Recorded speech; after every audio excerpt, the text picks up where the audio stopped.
Akit tayo ng bundok, so ayun. Nararamdaman na namin yung lamig, yung fog, ayan. Medyo lumalabo. Grabe yung fog, astig talaga. Hop!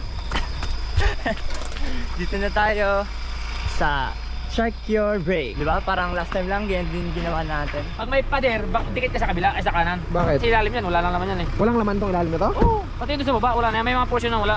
Ha? Kung may pader, doon ka lumikit. So paano ano natin? Ibig sabihin simula noon, ganyan na yan? Oo! Bakit ka? Kausang 12 pa, ano kami yan, ganyan na ilalim yan eh. Okay, kaya natin to.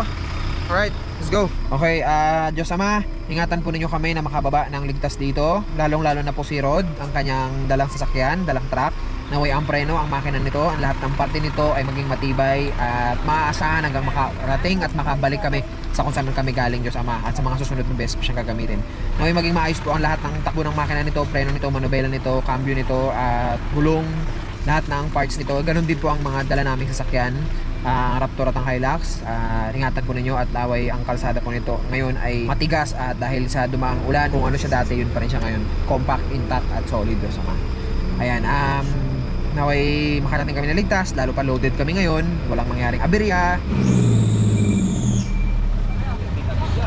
Ano ba nangyari ko yan? Bakit? Nag-operate yung preno niya.